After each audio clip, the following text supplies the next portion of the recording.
C'est chauffé, on a quelques questions, pas beaucoup, on a deux questions, on a trois questions en fait. مرحبا. Alors, j'ai une question من عند سي رشيد Talbi. Alors, est-ce que la DGI garde encore le délai légal de ses contributions libératoires ou bien il y aura un prolongement de durée? C'est chauffé, qu'est-ce que vous souhaitez? Que je vous dise toutes les questions d'un seul coup et vous répondez? Deuxième question. Deuxième question. Alors, c'est une deuxième question alors, c'est Jalal Al-Arabi. Pour les biens meubles et immeubles acquis, quelle est la limite de prescription? Par exemple, en 2014. Quelle est La limite de prescription. La limite de prescription. Pour les biens meubles et immeubles. C'est ça. Alors, par exemple, en 2014, attendu qu'elle procède d'avoir acquis sur plusieurs années antérieures au moyen de revenus non imposables. Alors, déplacements libératoires sont obligatoires de déclaration aux revenus agricoles. Je ne suis pas très bien clair. Bon. Bon. Oui, il y a une autre question. Alors, troisième question, Nancy Rachid. Le capital social de société du groupe familial est détenu par une société mère A, société anonyme. Le père de famille détient 50% du capital de la société mère. Le reste du capital est subdivisé entre les membres de la famille. Le compte courant du créditeur au nom du père est de plus de 160 millions de dirhams. Actuellement, le père est en train de traiter avec les responsables de la banque pour déclarer son compte courant logé dans la société mère. Si ce monsieur pourra bénéficier de l'amnistie dictée par la loi de finances, question, cette opération pourra engendrer-t-elle des risques fiscaux éventuels pour la société filiale? J'ai rien compris. Voilà, nous les questions sur Zoom. On va chercher d'autres questions sur Facebook. Je n'ai pas bien assimilé la question. Donc, qu'il y a une société holding, société holding qui a le père, c'est ça? C'est ça. Alors, la société les familiale, c'est la société mère. Le père de la famille détient 50% de la société mère. Les autres, le reste du capital est divisé entre les membres de la famille. Le compte courant créditeur de plus de 160 millions de dirhams. Oui. Ah. Oui. Actuellement, le père est en train de traiter avec les responsables de la banque pour déclarer son compte courant. Si ce monsieur pourra bénéficier, alors, le père est en train de traiter avec les responsables de la banque pour déclarer son compte courant. Non, ce n'est pas la banque. Donc, ça, il va déclarer. D'accord. Ce n'est pas la banque, non. D'accord. Bon. Si ce monsieur pourra bénéficier de l'amnistie dictée par la loi, est-ce que cette opération pourra engendrer des risques fiscaux sur les sociétés filiales? Sur les sociétés filiales. Je ne sais pas si c'est clair. Oui. On va commencer.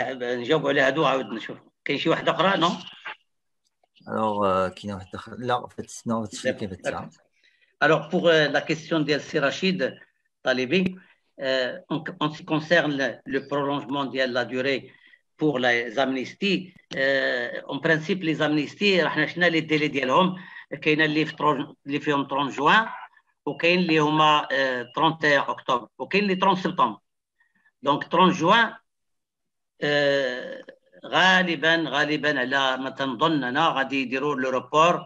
Il y aura une finance rectificative qui va être publiée au mois de juillet. Donc il y a le projet qui est entre le secrétariat général du gouvernement qui sera déposé incessamment aux deux chambres, qui va donc modifier la loi de finances.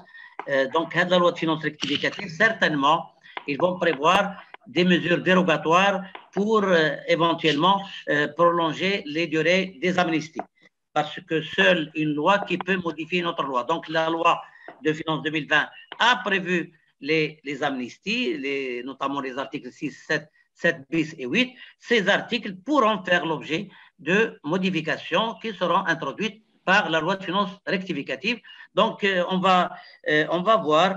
De toute façon, pour la question des avoirs liquides ou des avoirs détenus à l'étranger, bien plutôt des avoirs liquides ou des biens meubles, immeubles acquis, compte courant, etc. La échéance est 30 juin. La loi prévoit la possibilité de renouvellement 2 fois. Donc, c'est fort probable que l'administration fiscale va proroger le délai avant le 30 juin peut-être.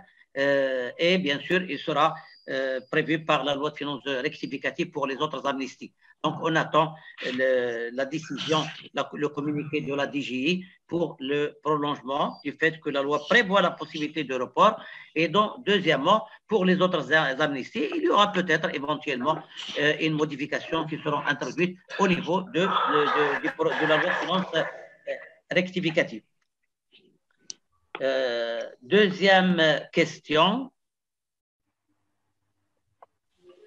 concernant la limite de prescription pour les avoirs en biens meubles immeubles, les avoirs en biens meubles immeubles, à l'instar également des avoirs liquides, la même chose, le même principe.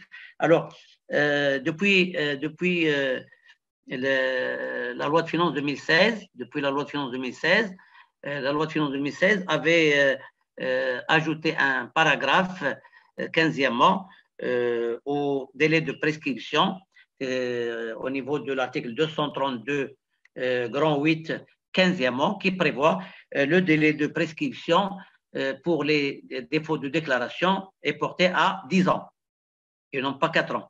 Donc les personnes physiques ou morales qui n'ont pas souscrit leur déclaration fiscale, l'administration fiscale a le droit de regard de demander les déclarations des dernières années. Maintenant, est-ce que la loi va être rétroactive à 2016? Je ne sais pas. Donc, en principe, l'administration fiscale avait déjà commencé à demander des déclarations, même pour les 10 dernières années. Donc, finalement, vous avez intérêt à opter pour cette amnistie.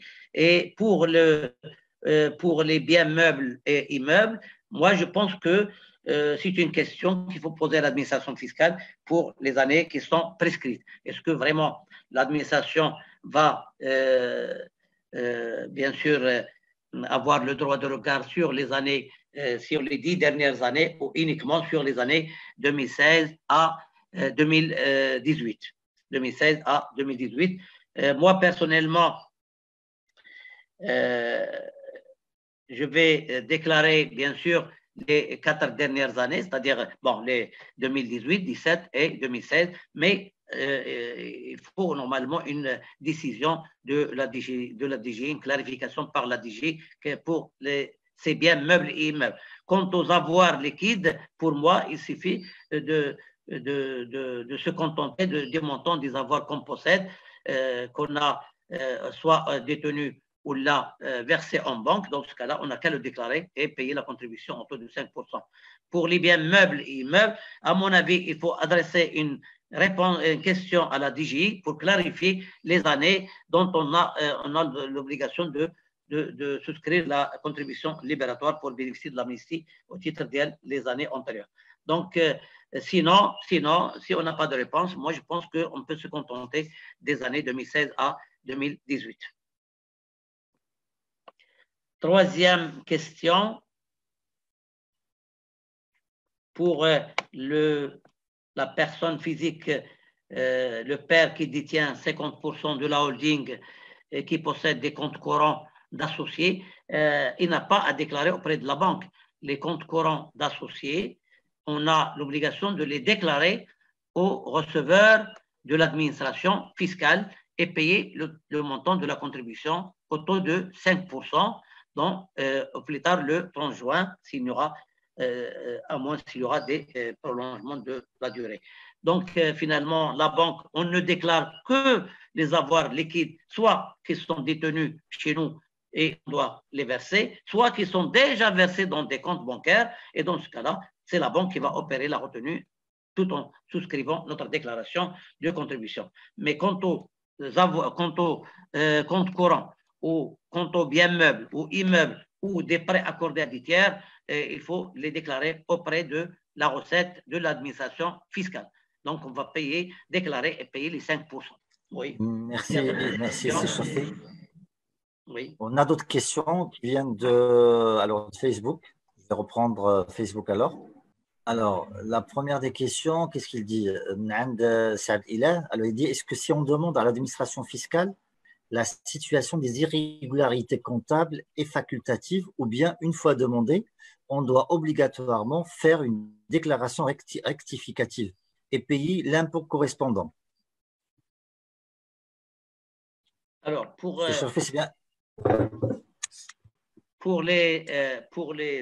lorsqu'on veut bénéficier et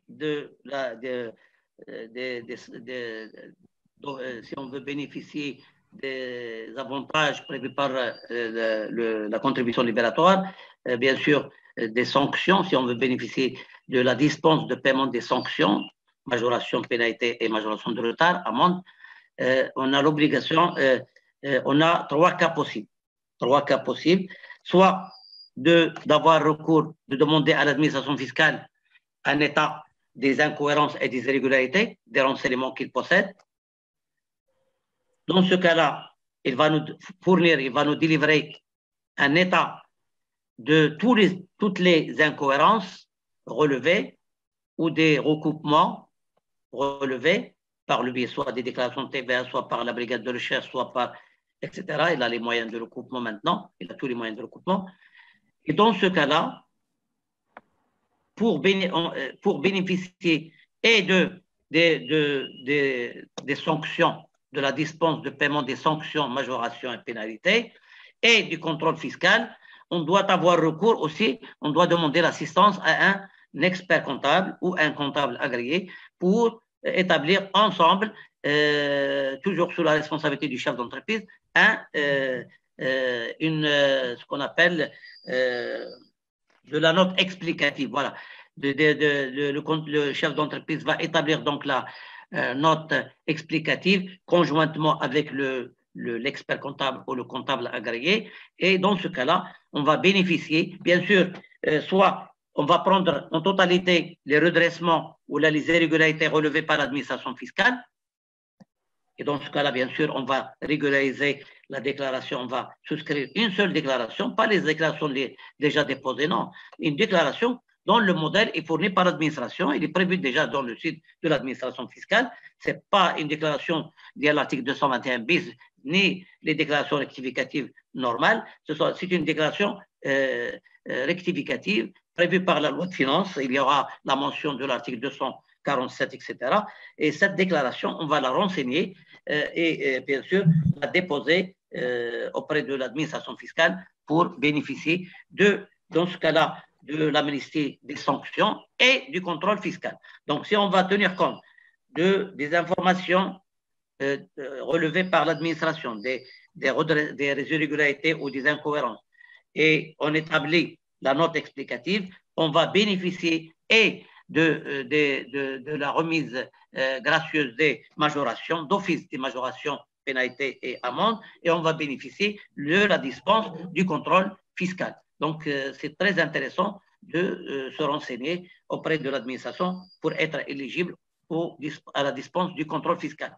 Par contre, si on n'établit pas cette note explicative ou si on ne va pas prendre en considération les éléments fournis par l'administration, à moins c'est la tort, c'est des erreurs, on n'a qu'à justifier, à détailler, motiver les erreurs. Et dans ce cas-là, on va prendre uniquement des incohérences qui ne sont pas, bien sûr, motivées et on va payer la contribution au taux de 5% libératoire, aussi bien des sanctions que du contrôle fiscal. On a la possibilité également d'avoir recours si on est adhérent dans une association professionnelle, on peut également avoir recours aussi bien à l'administration fiscale et à l'association professionnelle. Et dans ce cas-là, il y aura certainement un barème de calcul de la contribution libératoire. Voilà. Merci, c'est chauffé. Merci beaucoup. On a d'autres questions sur Facebook. Je vais peut-être les lire ensemble, là, au moins deux ou trois en même temps. Hein? Oui. On a une question de Nassi Najib. Alors, il se demande quel est le traitement applicable à un bien immobilier non professionnel, construit et non déclaré par une personne possédant des revenus professionnels et qui est en situation irrégulière vis-à-vis de la DGI, sachant que cette personne va adhérer à cette amnistie. C'est clair que c'est chauffé. ايوه خليني اخمم. Là, je m'arrête la question, je n'arrête ou la deuxième question. C'est clair. Excellent. Je passe à la deuxième question alors. La deuxième question. خليني نجاوب عليها بعدا. الله يرضى عليك السي روسي. هي قلت لي il s'agit d'une livraison à soi-même non déclarée. Un bien immobilier non professionnel construit non déclaré par une personne possédant des revenus professionnels et qui est en situation irrégulière vis-à-vis de la DGI. Ça veut dire quel est le traitement à mettre en place? La loi prévoit pour les biens immeubles, qu'ils soient acquis ou livrés à elle-même, la personne à elle-même, acquisition ou livraison, il suffit de le déclarer et de payer les 5%. De le déclarer et de payer les 5%. En matière de TVA, je ne pense pas qu'ils vont le dispenser de paiement de la TVA sur la livraison à soi-même. Je pense que c'est le droit commun parce que la loi prévoit l'amnistie pour les revenus et profits qui sont générés par l'activité professionnelle ou agricole et dont les revenus et profits ne sont pas déclarés.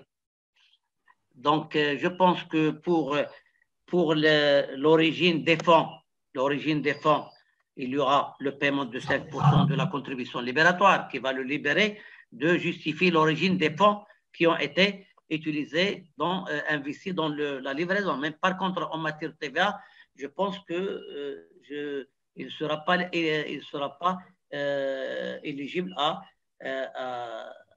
l'amnistie. Donc, il faut également, c'est une question très intéressante, mais en matière de fonds investis, il suffit de déclarer la livraison à soi-même, au receveur de l'administration fiscale et de payer les 5%. Donc, on ne va pas lui dire d'où vient l'argent que vous avez investi dans la livraison, dans la construction.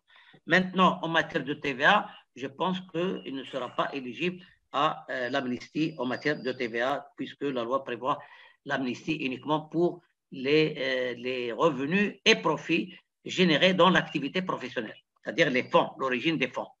Donc, il faut se renseigner, également poser la question à la DGI. Moi, personnellement, je suis pour la TVA sur la livraison, droit commun, c'est-à-dire il va déclarer le coût de revient de la construction. Bien sûr, il va bénéficier du droit à déduction de la TVA grevant les achats d'IALO, les intrants, et payer la différence. Quant à la contribution, il ne concerne que l'origine des fonds investis dans la construction. Donc, il va payer les 5% en souscrivant une déclaration et paiement accompagné du paiement au receveur de l'administration. Voilà pour cette question. Merci, c'est chauffé. On a une deuxième question, Nancy Mohamed Betioui. Alors, il se demande un RME, résident marocain à l'étranger, qui a des biens à l'étranger et paye l'impôt à l'étranger et actuellement, il a une résidence fiscale au Maroc. Est-ce qu'il est concerné par l'amnistie? Du moment qu'il réside au Maroc, à cette question, je ne peux pas répondre. Franchement, je ne peux pas répondre. Puisqu'il est toujours résident à l'étranger. Il a une double résidence, quoi, une résidence au Maroc. Là, la loi parle de personnes physiques ou morales qui possèdent un domicile fiscal au Maroc et qui est en situation irrégulière. Ça veut dire qu'il a des revenus et des profits non déclarés au Maroc. Donc, si vraiment il a des revenus, des avoirs liquides dont il n'a pas pu justifier l'origine, il n'a qu'à les rapatrier et payer les 5%. Il n'a qu'à les rapatrier et payer les 5%. Et s'il a des biens immeubles ou des biens meubles, il n'a qu'à également les déclarer et payer les 10%. s'il est en infraction. Franchement, cette question m'échappe. Mais de toute façon, d'après ma compréhension, il déclare déjà, il a des biens à l'étranger et paye ses impôts à l'étranger. Donc, ils sont déclarés à l'étranger. S'il est en règle à l'étranger, puisqu'il possède une résidence au Maroc, il n'a qu'à faire la déclaration de dialogue chaque année, tout en bénéficiant du droit d'imputation de l'impôt étranger. Et sous réserve des conventions prévues entre le Maroc et le pays de résidence. Donc, c'est le droit commun, c'est l'article 28, je crois, 25 et 28, qui prévoit l'obligation pour une personne résidente au Maroc de souscrire une déclaration de cumul de revenus tout en bénéficiant de l'imputation de l'impôt étranger. Et il y a même des impôts qui bénéficient de l'exonération. Si le droit d'imposer est attribué au Maroc, il a l'obligation de souscrire une déclaration annuelle regroupement aussi bien les revenus de source marocaine que les revenus de source étrangère. Et ces revenus bénéficient de l'imputation de l'impôt étranger en cas de convention signée entre le Maroc et le pays de résidence. Voilà, c'est le droit commun. Du fait qu'il possède une résidence au Maroc et s'il a des revenus au Maroc également, il n'a qu'à souscrire une déclaration de cumul. Et l'impôt étranger est imputable. Bien, super, merci, Chafi. Alors, une autre question toujours de Facebook. Alors, qu'est-ce que j'ai ici? Wajdi Mohamed. Alors, est-ce que l'amnistie prévue à l'article 247 informel, aussi bien pour les avoirs liquidés, s'applique également aux particuliers qui exercent une activité professionnelle et qui ne sont pas identifiés, ça veut dire en noir? Oui, je l'ai dit tout à l'heure, j'ai dit que la circulaire de l'administration fiscale, numéro 730, je crois 730, il prévoit la possibilité à des entreprises, à des personnes physiques nouvellement identifiées auprès de l'administration fiscale, donc qui exercent dans le secteur informel et qui intègrent le secteur formel, lorsqu'ils vont s'inscrire au rôle de la taxe professionnelle et demander un identifiant fiscal, automatiquement, toutes les amnisties, ils bénéficient de toutes les amnisties, c'est-à-dire ils possèdent son numéro d'identifiant fiscal, et dans ce cas-là, il n'a qu'à souscrire les déclarations au titre de toutes les contributions libératoires. Il bénéficie de toutes les mesures prévues, notamment par l'article 247, l'article 6 de la loi de finances et l'article 247, c'est-à-dire lorsqu'il a des avoirs liquides, il n'a qu'à déposer en banque et payer les 5%. S'il a déjà des comptes courants, des comptes bancaires, il n'a qu'à demander à la banque de payer, d'opérer la retenue à sous-taux de 5%. Et il va bénéficier, bien sûr, de la dispense de l'examen de l'ensemble de l'assiette fiscale concernant ces avoirs détenus, déclarés et sur lesquels il a payé les 5%. Pour les autres biens meubles et immeubles, etc., et comptes courants ou autres, ou des prêts, il n'a qu'à les déclarer au receveur de l'administration du fait qu'il possède un identifiant fiscal. Donc, la personne nouvellement identifiée doit d'abord s'identifier au rôle de la taxe professionnelle, demander un identifiant, et il est comme les personnes qui exerçaient déjà. Donc, il n'a qu'à demander un identifiant et bénéficier de toutes les mesures prévues par la loi de finances, sans exception. D'accord. Merci, Sophie. J'ai deux autres questions, petites questions, je dirais. je me permets de me prononcer. Alors, première question de Sihad Douni. Est-ce que la personne physique relancée par la DG a le droit de bénéficier de cette amnistie? Mais je n'ai pas bien compris, relancée. Dans quel cadre? Est-ce que dans l'article 221 bis, grand 1, ça veut dire, si j'ai bien compris, est-ce que… Relancer, c'est-à-dire relancer. L'article 228, taxation d'office, il doit préciser dans quel cadre il a relancé l'administration. La loi prévoit le dépôt de bénéfice, c'est-à-dire de la mesure d'amnistie lorsqu'on est déjà relancé par l'administration fiscale dans le cadre des procédures de contrôle prévues soit par l'article 220 ou 221 ou 221 bis grand 1, 221 bis grand 1 ou grand 2. Donc, ما عندوش فيهم la levée de la prescription ou la 228 ou 229. L'article 220, s'il a été relancé dans le cadre de l'article 221 bis 3, il est éligible à la contribution libératoire. Donc, il n'y a pas de problème. Donc, il faut bien clarifier dans quelle procédure il est. Donc, il a été lancé dans quel cadre? Il faut l'article de loi. Il me faut l'article de loi. Il y a la procédure. Parce il faut identifier. Chaque procédure fiscale a un article de loi. D'accord, excellent. Donc, il faut identifier bien la question. Alors, deuxième question, Saad Khalid, les banques ont-elles le droit de donner le secret de ses clients à la DGI? Est-ce que les banques ont le droit? La question est hors sujet.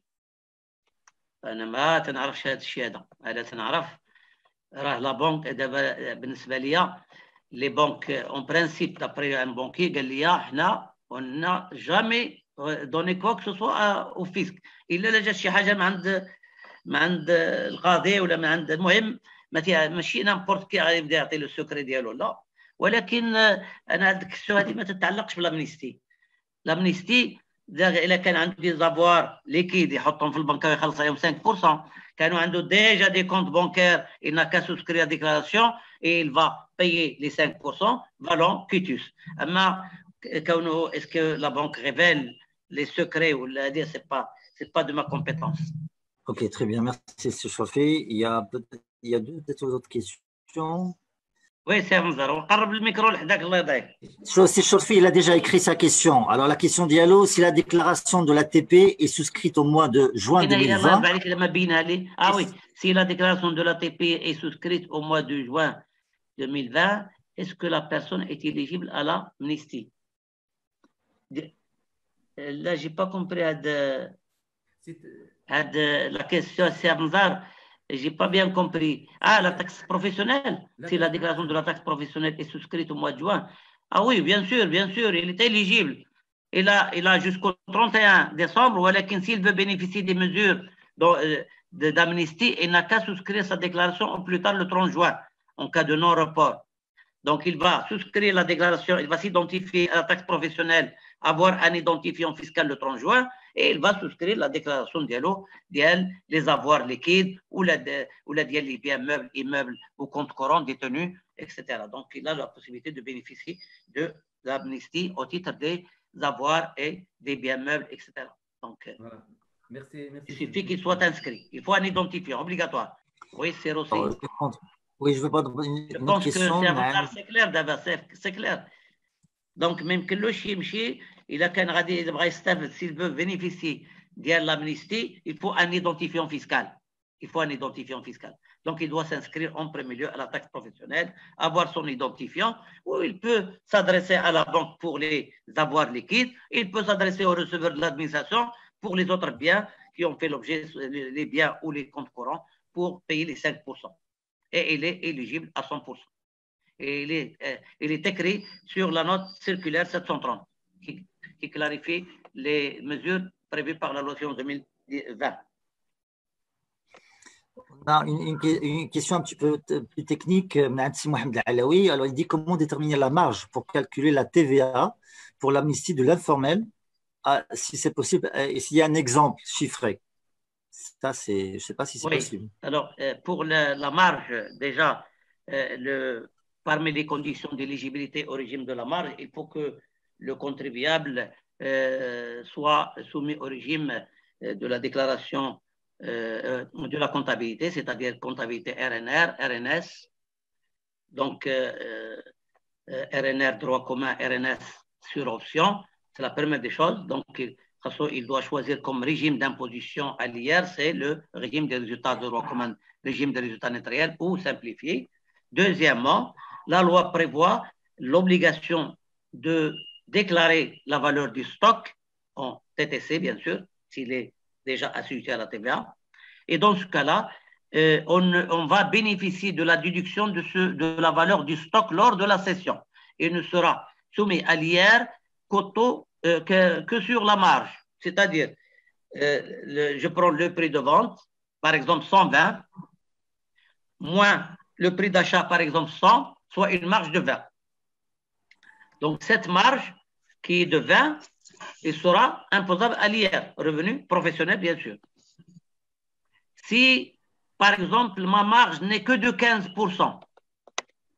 C'est-à-dire, j'ai acheté à 100 et j'ai vendu à 115, au-dessous de 120. Dans ce cas, ma facture est déjà délivrée à mon client pour le montant 115.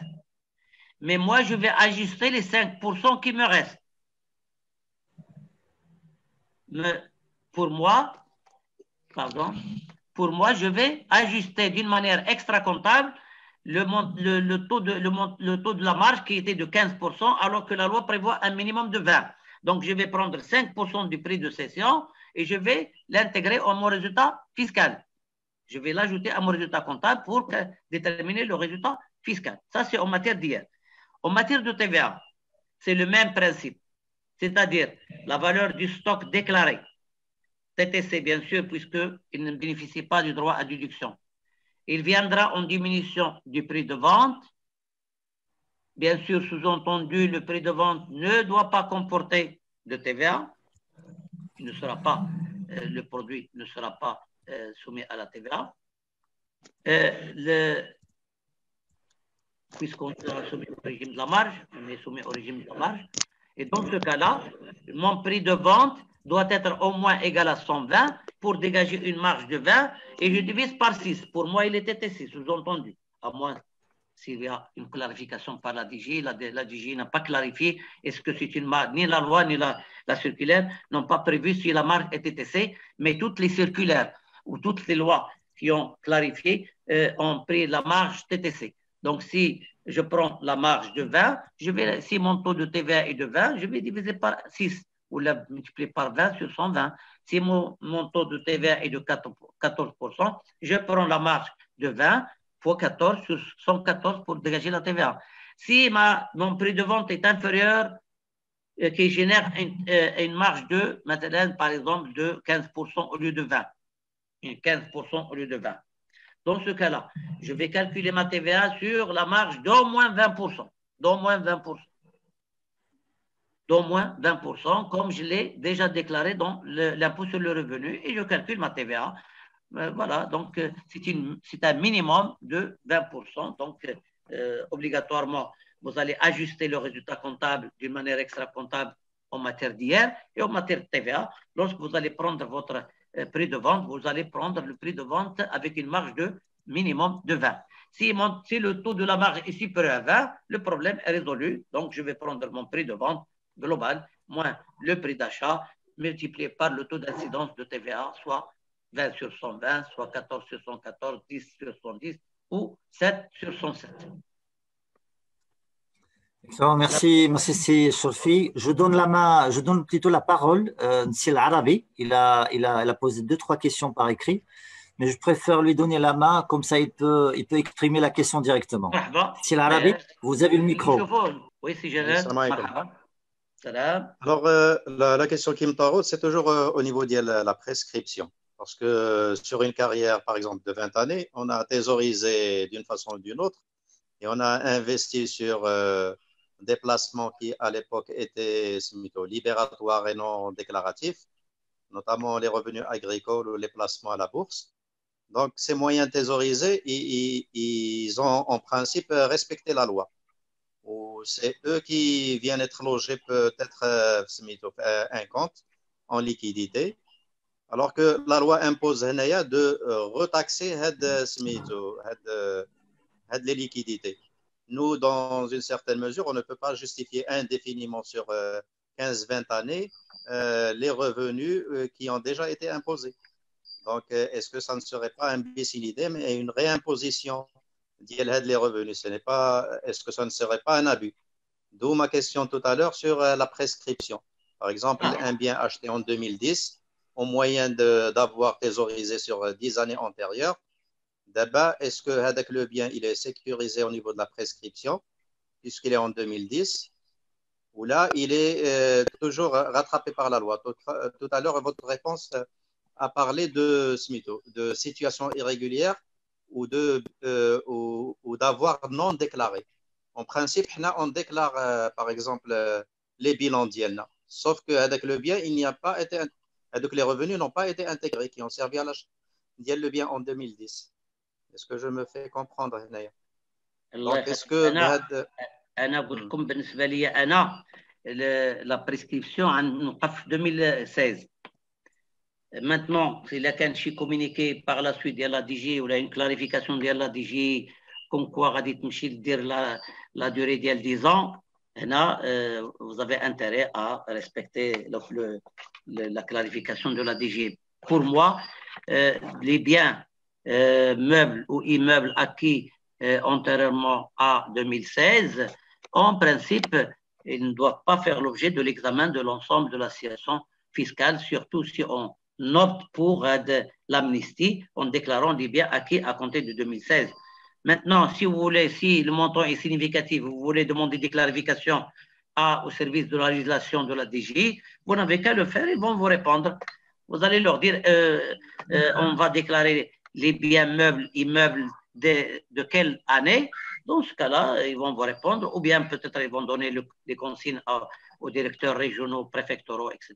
Donc, on a le temps, on a encore le temps pour poser cette question. Mais mon point de vue, moi, je vais me limiter à 2016. Il y a aussi la notion il y a aussi la notion le droit de reprise que je ne comprends pas. Qui peut le droit de reprise. Le droit de reprise, il a été modifié par la loi de finances 2016, qui l'a porté à 10 ans au lieu de 4 ans. Pour les revenus non déclarés, mais s'il y a une déclaration à la base, c'est totalement non déclaré, il est occulte. Les gens qui ont l'obligation d'avoir un nouveau identifiant. لا l'identifiant عندك j'ai déjà déclaré. Si j'ai déjà déclaré, l'article لا كانوا déjà déclarés. Une déclaration, c'est des conditions cumulatives. Une déclaration. Je suis déclaré. Déclaration, les revenus qui sont déjà déclarés, il y a une déclaration rectificative prévue par l'article 247. La déclaration rectificative, il y a des irrégularités, des incohérences. Donc, il faut voir, s'adresser à l'administration fiscale, demander s'il y a des incohérences, des irrégularités, des recoupements, et bien sûr, éventuellement, faire la note explicative par le biais de l'expert ou le comptable agréé. Et dans ce cas-là, vous allez bénéficier de l'amnistie. Quant aux avoirs liquides ou aux biens meubles, immeubles acquis antérieurement à 2019, là, même avant 2020, pardon, vous avez la possibilité de souscrire la déclaration valant demande de dispense de l'examen de l'ensemble. Parce que si vous les déclarez et vous payez 5%, vous serez tranquille. Moi, je pense que ce n'est pas méchant 5%. À moi, si ce montant c'est significatif. Là, c'est par logique, quelque chose qui a déjà été payé. C'est un manque d'équité. L'administration, خرجنا دابا 10 ans, قلنا واش غنديروا ديكلاراسيون ديال لي 10 dernières années. ولا نكتفيو على 2016 كما قالت لنا في لا كونتابيليتي. لا كونتابيليتي قالوا لنا نديروا ديكلاراسيون على 2016, 2017 et 2018. Il a clarifié. Mais pour les avoirs liquides, راه قالت لك اللي عندك détenu او اللي déposé en banque. ولكن بلي بيان مeuble ou immeuble ما قالوا لنا والو. Ils n'ont rien dit, ils ont gardé le silence. Donc, c'est une clarification de la DGI pour dire si on va déclarer les 10 dernières années ou uniquement depuis 2016. Donc, il faut une clarification de la DGI. Ce n'est pas à mon rôle de définir est-ce qu'on doit déclarer à partir de 2016 ou antérieurement à 2016. Super. On va passer peut-être à une autre question, si je te le fais. Oui. Merci beaucoup. عندنا une question orale من عند سي علي أقرطوط. سي علي, vous avez la main. Je crois que si Ali a un petit souci sur le micro, alors on va prendre une autre question sur Facebook. Voilà. Alors cette question, qu'est-ce qu'il dit? Alors Hamid Odris, il dit bonjour, est-ce qu'on peut répartir le montant payé suite à l'accord avec la DGI sur plusieurs exercices? De la contribution libératoire? C'est pas précis, hein? لا كان ديال لا كونتريبيسيون ليبيراتوار راه كاينه اللي فيه ان فيرسومون كاين اللي فيه دو فيرسومون ما كاينش كاينه بحال دابا ديال لو ريفوني فونسي راه ان سول فيرسومون ديال لا كونتابيليتي فيه دو فيرسومون 30 سبتمبر et 30 novembre ديال لي زافوار ليكيد جو كروا ان سول فيرسومون 5% un seul versement en totalité. Il n'y a pas de possibilité. Allah يعطيو هاد la crise sanitaire يشوفوا لا دي جي لا قدر دير عاوتاني ربما في هاد لا لوا فينونس ريكتيفيكاتيف il y aura عاوتاني d'autres mesures additives. ربما ils vont prévoir la possibilité d'étaler le montant de la contribution sur plusieurs années. J'espère. Mais d'abord là, actuellement, tel que prévu par les lois, par l'article 6, les articles 6, 7, 7 bis et 8, les versements sont prévus par la loi, donc on ne peut pas les modifier, sauf s'ils vont être modifiés par la loi de finances rectificative au mois de juillet. Très bien, on a une question sur Facebook. Nancy Mohamed El-Hor, alors qu'est-ce qu'il dit? Pour les avoirs détenus à l'étranger, des déclarations ont été déjà faites il y a quelques années. Est-ce qu'il va falloir régulariser une deuxième fois, sachant que l'administration avait autorisé auparavant de ne pas rapatrier tout ce qui est placement dont des valeurs mobilières? Là, c'est une nouvelle mesure qui est insérée par l'article 8 de la loi de finances. Donc, c'est clair, soit vous avez des avoirs et liquidités qui sont toujours détenus à l'étranger non rapatriés, vous les rapatriez pour les avoirs liquides, vous les rapatriez en devise, vous les cédez à concurrence de 25% d'au moins et vous payez 2%. Si vous conservez le montant rapatrié en devise ou là en drame converti, vous allez payer 5%. Quant aux biens immeubles générant des revenus, il faut rapatrier le revenu et en cas de cession, il faut obligatoirement rapatrier le prix de cession. Et dans ce cas-là, on va payer les 10%. Pour les valeurs mobilières, c'est la même chose. Vous allez donc déclarer le prix d'achat de ces valeurs mobilières, que ce soit de propriété ou de créance, sur lesquelles vous allez payer une contribution libératoire de 10%. Et le revenu et profit généré par ces titres de propriété ou de créance, il doit être rapatrié chaque année, déclaré chaque année, à partir de 2019 d'ailleurs. Voilà pour les biens détenus, les avoirs aux biens détenus à l'étranger. Excellent, merci.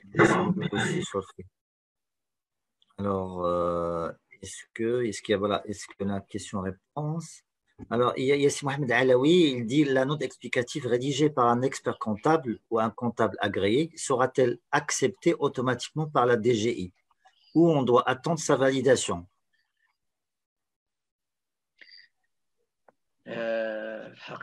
Comment ça va se passer dans la pratique? En principe, il doit être accepté du moment que pourquoi le fisc il a exigé d'avoir recours à un expert comptable ou à un comptable agréé, c'est pour assister le chef d'entreprise. S'il prend la totalité des renseignements fournis par l'administration fiscale, il y aura automatiquement de l'éligibilité de l'avantage. Si on conteste partiellement certaines informations, l'expert ou le comptable agréé, il est là pour motiver, justifier, vérifier si vraiment le contribuable a raison et que l'administration peut-être a tort. Ça peut arriver qu'il y a des recoupements erronés suite à la saisie erronée de le numéro d'identifiant, etc. Ça peut arriver que le recoupement est erroné. Dans ce cas-là, on n'a que se rapprocher aussi auprès de l'administration fiscale pour justifier justifier qu'il n'y a pas d'incohérence ou d'irrégularité ou de recoupement. Il faut que l'inspecteur ait un résultat motivé, détaillé pour également régulariser au niveau de l'ordinateur. Donc, à mon avis, il faut, avant de déposer la déclaration, il faut se rapprocher auprès de l'inspecteur pour lui expliquer, justifier, motiver l'état des incohérences relevées par l'administration, surtout en cas d'erreur dans ces informations communiquées par la DGI, notamment au niveau des identifiants, etc. Parce que ça arrive que avant 2020, on pouvait faire des erreurs de saisie d'identifiants ou même d'ICE. Mais maintenant, à partir de 2020, ce problème est résolu. Lorsqu'il y a une erreur dans le numéro d'ICE, automatiquement, on vous rejette le tableau de déduction. Donc, le recoupement est fait instantané. Mais avant, il se peut qu'il y ait des erreurs. Donc, il faut se rapprocher auprès de l'inspecteur pour éventuellement régulariser la situation avant de souscrire la déclaration et le paiement de la contribution libératoire. Très bien, mais écoutez, peut-être on va prendre une ou deux dernières questions avant de clôturer la session. On a sur Zoom une question de Sir Abdelal Etouel. Alors, il demande, est-ce que les demandes se traitent systématiquement au niveau central ou par un inspecteur de la direction provinciale dont elle dépend la société qui a fait la demande? Je pense que ça va être décentralisé. Mais je ne pense pas que ce Rabat… Bon, c'est vrai que Rabat centralise tout parce que le système informatique… Mais je pense que ça va être décentralisé. Ça va être au niveau des directions régionales ou préfectorales. Certainement, certainement. Certainement, c'est l'inspecteur du secteur qui va se charger de fournir sur l'état des incohérences ou des irrégularités. Non, c'est certainement, il va être décentralisé.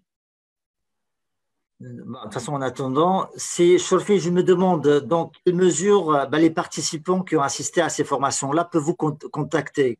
Ah oui, avec grand plaisir. Excellent. Écoute, peut-être on va partager votre… Avec grand plaisir. Excellent.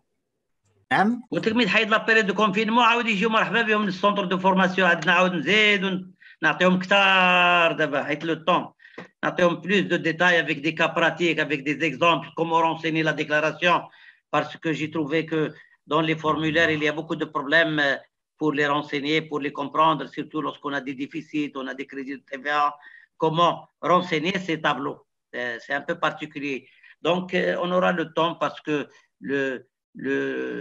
la date limite, c'est le 30 septembre, donc on a le temps pour éventuellement faire des cas pratiques au centre de formation, dans mon centre de formation, parce qu'il y a des formulaires prévus. Il y a pour la TVA, lorsqu'on a, par exemple, des crédits reportables, pour les déficits reportables, pour l'IS sur salaire, etc. Donc, tout ça, il faut des cas pratiques sur place. Donc, Inch'Allah, d'ici là, on va طلب الله يحيد الوباء ونولي يكون ان شاء الله المياه ترجع لمجراها وداك الساعه مرحبا بهم لو سونتر باش نديروا دي فورماسيون براتيك sur l'établissement des déclarations, le calcul de la contribution pour qu'il n'y ait pas de rejet ou de remise en cause de l'avantage. Excellent. Écoutez, je viens juste de partager le site, l'adresse du site, de votre site, www.chorfiformation.ma. C'est Chorfi, j'ai une petite question pour vous. Ouais, j'ai une autre question. Est-ce que vous organisez des formations pour les chefs d'entreprise? Oui, bien sûr. Surtout en ce moment, en période de confinement, oui, j'organise des séminaires. Les moyens. Pourquoi pas, oui, bien sûr, avec grand plaisir. Avec grand plaisir. Ils n'ont qu'à prendre mon numéro de téléphone, me contacter et on pourra fixer un calendrier de formation sans problème. Bien sûr, par visioconférence. En comptabilité, fiscalité, déclaration, des renseignements, sans problème. Il y a des chefs d'entreprise qui viennent au centre de formation et ils poursuivent des formations. Ils sont devenus très meilleurs. Il y a mes étudiants qui m'entendent et ils les connaissent très bien et sont devenus très brillants. Maintenant, ils peuvent contrôler le comptable, la fiduciaire, etc. Donc, c'est très important parce que le chef d'entreprise est censé connaître tout. Donc, il a intérêt d'ailleurs à connaître un peu la comptabilité, un peu la fiscalité, un peu de tout, oui, il n'y a pas de problème, avec grand plaisir. C'est important, effectivement, c'est important d'avoir ces éléments-là. Écoutez, j'ai toujours, il y a Hamid Oudris, apparemment qui n'est pas satisfait par la réponse qu'on a fait. Il repose la même question de tout à l'heure. Alors, il dit, bonjour, comptablement, est-ce qu'on peut répartir le montant payé suite à l'accord avec la DGI sur plusieurs exercices? C'est Hamid, je vous donne la main. D'accord. Moi, je croyais que le montant de la contribution soit versé en plusieurs tranches. Non, d'accord. C'est-à-dire, oui, vous pouvez toujours étaler la contribution sur plusieurs années, mais c'est une décision de gestion. De toute façon, fiscalement, il n'est pas déductible. Mais comptablement, vous avez la possibilité, c'est une décision de gestion, de l'étaler sur plusieurs exercices si vous voulez. Sinon, vous pouvez la passer en charge dès la première année. Mais il faut faire attention en cas de bénéfices pour ne pas tomber sous le coup de la distribution de dividendes fictifs. Donc, il faut faire attention. Il faut déduire avant tout les non-valeurs. Donc, pour distribuer le bénéfice, il faut prendre le bénéfice distribuable moins la valeur nette d'amortissement de l'immobilisation en non-valeur, notamment lorsqu'on répartit cette contribution, si on la transfère dans le compte de charge, avant de distribuer le dividende, il faut obligatoirement déduire le montant de la VNA afférent à cette immobilisation en non-valeur. Mais c'est une décision de gestion. Il faut l'accord écrit du chef d'entreprise pour l'étaler sur 5 ans. Dans ce cas-là, il faut faire attention en cas de distribution de dividendes de déduire ce montant du bénéfice distribuable avant la répartition des bénéfices. D'accord. Peut-être on va prendre une dernière question là qui vient d'être écrite là de la part du Yassin, si je ne me trompe pas. Est-ce que la TVA est objet de l'amnistie? Ça, je crois que vous l'avez déjà fait. La TVA, oui. La TVA, bon, pour les entreprises qui sont assujettis à la TVA, ils ont la possibilité de souscrire une déclaration rectificative de leur déclaration initiale. Et bien sûr, si on veut souscrire une déclaration rectificative spontanée sans passer par l'inspecteur, dans ce cas-là, on va bénéficier de la dispense des majorations, pénalités et majorations de retard. Si on veut bénéficier et de l'amnistie des sanctions et de contrôle fiscal, on doit passer par le biais de l'administration fiscale pour s'assurer qu'il n'y ait pas d'incohérence ou d'irrégularité relevée lors de la déclaration initiale. Et dans ce cas-là, on va automatiquement demander l'assistance à un expert comptable ou un comptable agréé pour nous assister à établir la note explicative sous l'unique responsabilité du chef d'entreprise. Et je ne vois pas pourquoi la TVA est éligible, bien sûr. Il suffit qu'il y ait une déclaration qui est déjà souscrite. Il faut que les déclarations initiales aient déjà souscrites. On peut la rectifier. On a 3 cas. Suivant la loi, on a la possibilité de faire soit directement la déclaration et bénéficier de la dispense de l'application des sanctions, soit d'avoir recours à l'administration et à l'expert ou au comptable agréé, soit lorsqu'il y a une association professionnelle, mais je pense que ça, c'est pour l'IS ou l'IR. Oui. Excellent. Écoutez, c'est chauffé. Je crois qu'on a fait le tour. J'ai redonné votre adresse, l'adresse de votre site. Si jamais besoin, ils vont vous contacter, Inch'Allah. Comme j'ai donné aussi les informations sur les contacts de la commission accompagnement et formation de la CDD, si jamais vous avez besoin de rentrer en contact avec nous, marhaba.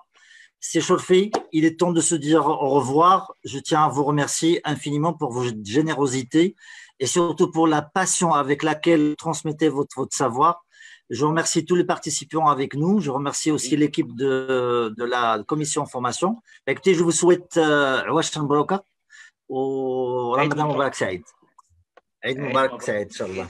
Allez, merci beaucoup et au revoir. À bientôt. Au revoir. À la prochaine. Merci. Inch'Allah.